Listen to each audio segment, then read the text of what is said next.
What's good with y'all? This bad guy, 37 Marley Whoop. You can catch me on all streaming platforms. The music EP Hard Road is out there right now, Hard Road. And I got new music coming this month. If you fuck with the YouTube channel, you gonna see that shit first. You know, it's been a little second I ain't tap your hand, but got a new segment for y'all on this Prison Talk.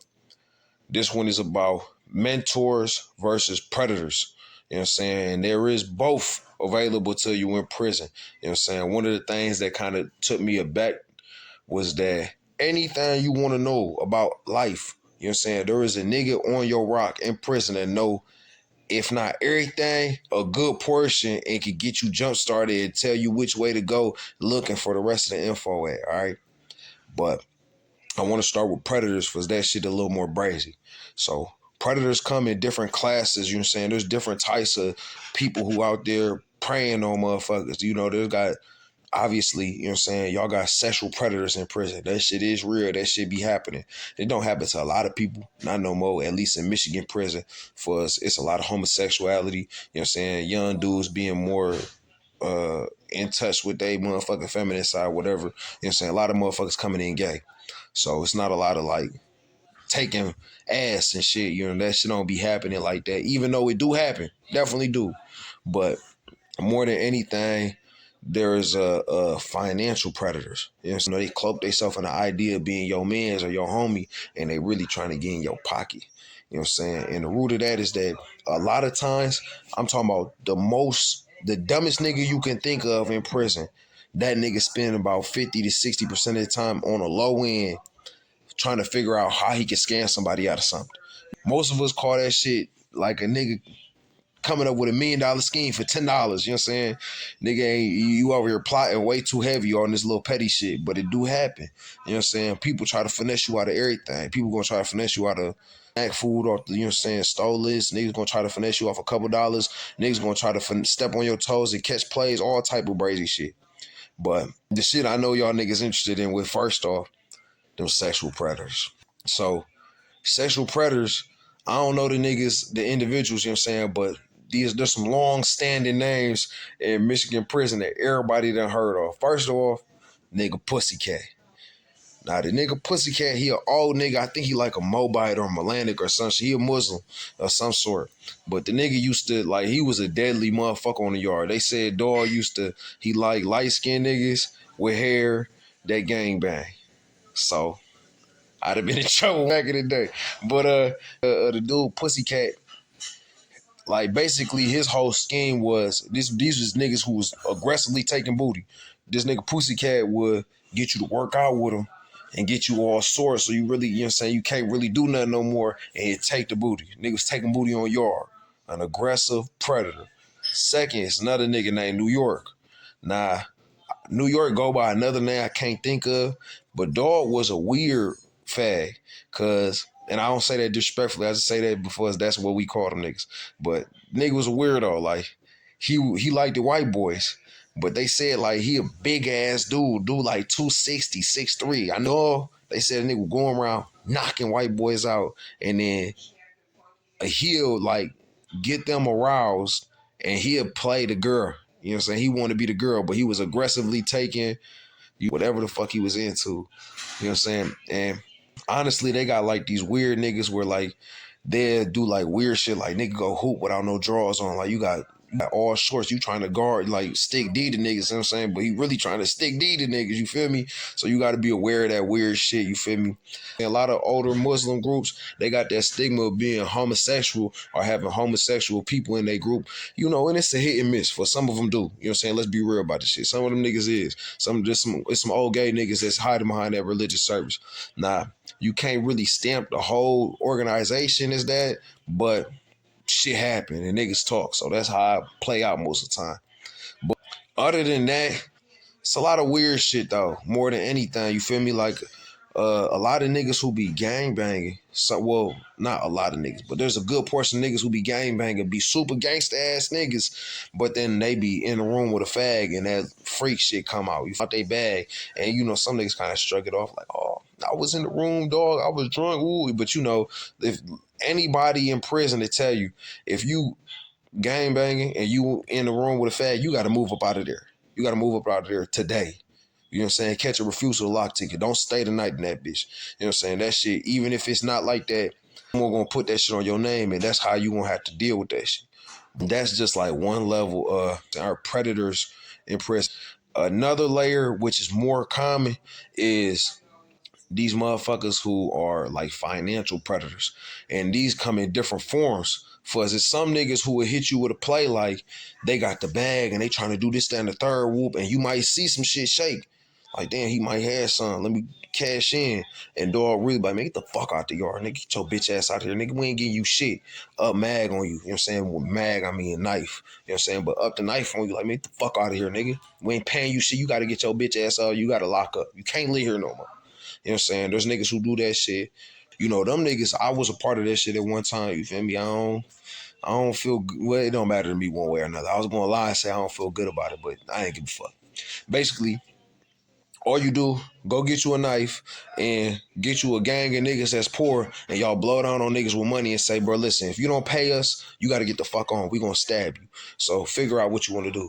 And it's really just a matter of preying on weak motherfuckers. Whoever weak, whoever can't stand their own, that's who getting got. You know what I'm saying? You could kind of beat that shit in their face as soon as they hit the bomb pound.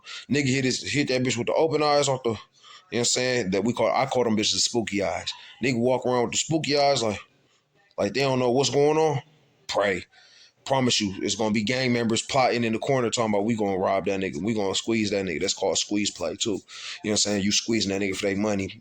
You got let more finesse based shit where like a nigga be like, man, here come with you a side story. Like, bro, I ain't gonna lie, bro. You know, you can't fuck with everybody, bro. These niggas weird out here. They all cold, bro. You don't want to deal with these niggas, man. Dog out here finessing, dog out here finessing. Man, well, listen, you drink coffee. Well, this my last little shot. You can have that shit, bro. I fuck with you. You know what I'm saying? You a bull nigga. And really, they know that you got a little money and they trying to slide their way in, work their way in so that they can go ahead, get or eat off you. You know what I'm saying? They not looking to hit you for $50, $60. They looking to get that 10, 20, 15, $20 a month, you know what I'm saying, worth of shit out you. You know what I'm saying? You cooking up with them, they sold you their side story. But them niggas really manipulating you. They don't fuck with you. They don't care about you one way or another. They just trying to get in their pocket. You know what I'm saying? So there's layers, a lot of layers to finessing, you know what I'm saying, into predatory shit, you feel me? Because we do a whole nother video as far as like actual predators, like as because there's two P's you can get in your file. You get one P for being like on some raping shit or taking booty shit, and you can get another P for like being like a predatory individual. Like you be fucking niggas over. You fuck shit over in that bitch. You them P's you get in your file because you done stabbed a lot of niggas or you done beat a lot of niggas ass or you like a known gang member and shit like that. You can get all them type of people. We'll do a different video on that. Nah, there is people who are guys they sell, you know, who will hide behind the mask of being like your mans and try to finesse you out of shit, you know what I'm saying? Whether it be some sex, you know what I'm saying? That weird shit do happen, or some financial shit, you feel me? You know, they need phone calls, they need this, that, and the third. Some of them don't come at you with the poor man shit. Some of them come at you with the rich man shit and just finesse you out of shit, you feel me? They middleman 1,000 deals for you, you know what I'm saying? And they take a cut off of everything. And then you probably bless them because you think they looking out for you. You know what I'm saying? That shit happen. Mentors, right? Mentors, it's a lot of niggas out there who really know what they know. Literally every time I had a question, an idea, a thought, I came up with something, I thought about something, I could yell out the door and say, hey, y'all know about the stock market? And somebody gonna come to the door, oh yeah, woo, woo. And they'll give you the rundown as far as they might not know everything, they might not know in-depth shit. And some niggas might think they know something, but not know shit, but they'll still give you some information that you can run off of and move forward. I'm talking about main topics, main things you can get up on. Clothing brands. That's 100 niggas in there that know something about clothing. Uh, Real estate. Everybody knows something about real estate. Obviously, any type of drug hustling shit, niggas will tell you a million war stories and you can feel through that shit. But any type of black history, you know what I'm saying? Any type of black knowledge, that's just in there abundantly. Self-help shit, like a lot of just real things like the book like Mind is the Master, which is a compilation book of all of James Allen's works, and it's a whole bunch of shit like the Prosperity Bible, shit like that. Niggas got all of this information stacked up in a cell. 48 Laws of Power, Machiavelli's The Prince. I read that shit. I got notes on that bitch. You feel me? Like every single thing you want to know something about, niggas know something about. So you can gain a lot of knowledge. You know what I'm saying? Like it's a guy named J Killer D. You feel me? Big Boss Pimp Disciple, you feel me, out of Chicago. That nigga was across the hall from me just recently. I actually met him in 2016 when I first went to St. Louis. We was on the same rock. At the time, I wasn't mobbing with the homies for us. I felt like it was some weird shit. Felt like it was a lot of crash dummyism. And at the time, I'm fresh to the joint. I was banging in the streets. So, mind you, I wasn't banging properly, but I was still banging in the streets. And I wasn't keen on just leaning into whatever these niggas got going on. And on top of that, a lot of Lansing niggas, GDs, a lot of Northside Lansing niggas is GDs. So I was fucking with all Lansing niggas. There's a good handful there. And I got tapped in with Killer. You know what I'm saying? I actually ran back into him at Berger right before the end of my bid. The nigga basically seen the nigga grow up from when I first came to the joint to where a nigga was seasoned around that bitch. But Killer, one thing he always told me, that shit stick with me to this day.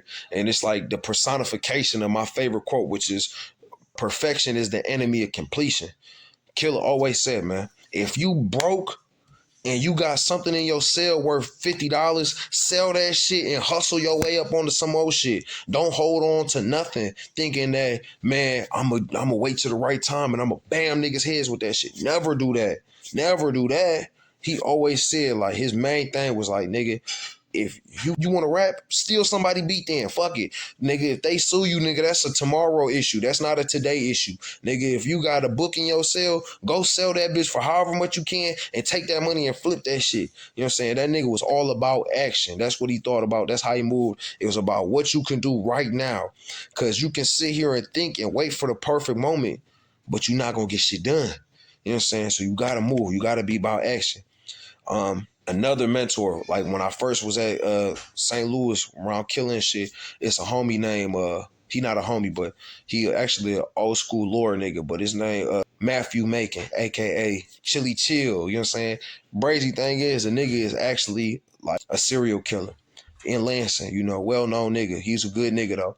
They try to put some little weird shit on his name. I would speak against that shit if niggas told it to me, but long story short, real solid nigga. Man, Chili, basically, this nigga Chili like 6'2", like 250. I promise you, this nigga don't got an ounce of fat on him. Nigga out here doing sets of 25s on the pull-ups, do 1,000 push-ups before we even go to big yard. Big nigga. You know what I'm saying? Niggas was spooked of him too. He got 5 nats. You know what I'm saying? 5 natural licenses. You know what I'm saying? The nigga never, ever, ever, ever, ever bumming home. But he a real solid nigga, man. And that nigga gave me a lot of game, like taught me how to make suckers, taught me how to make fudge. He taught me how to make taffy, even though I forgot. You know what I'm saying? No disrespect. But that sucker shit, I made at least about $2,500 throughout my whole bit just selling suckers on yard. You feel me? Ran that bitch up multiple times. He taught me how to jail, you feel me? How to cook up. That nigga taught me all the basics that you need to know going to prison, how to survive. You feel me? How to peep shit, how to move around certain shit, everything. Nigga's a real solid ass nigga. Fucking love that nigga. That's my baby. You know what I'm saying? I ain't been able to do what I can do because, obviously I'm on parole. Can't contact felons. But as soon as I'm off, I'm on that nigga shit, bro. That's my baby. One nigga I say, I don't know the nigga name, his real name, never learned it, never knew his number. But we was in Buddhist service at Berger, level 5, in like 2017, 18. But the nigga name, he called himself Master Son. Master Son, nigga from Detroit, old school nigga, long dreads. I'm talking about real in tune. I'm telling you, this nigga knew some shit. I'm not playing roles with you. This nigga knew some fucking shit. Like, he say he got an intimate relationship with numbers. But dog, like, I can do this too. I'm not as good as him, but I could do it to an extent. But basically, you break down the letters in your name. You feel me? Like, my name's Armani, my first name. So A is 1, R is 18, and 8 plus 1 is 9. So 1 plus 9 is 1, 2. Then M is 13, which is 1 plus 3 is 4. So that's 5. And then the A, that's 6. The N is 14, which is, you know what I'm saying, 5 again. So that's 11, which is 2. And then the I is 9. So the 9 plus 2 is 11, which is 2 again. So with that 2, he could tell you some shit. The whole numbers break down in a way like 2 would stand for cooperation and partnership.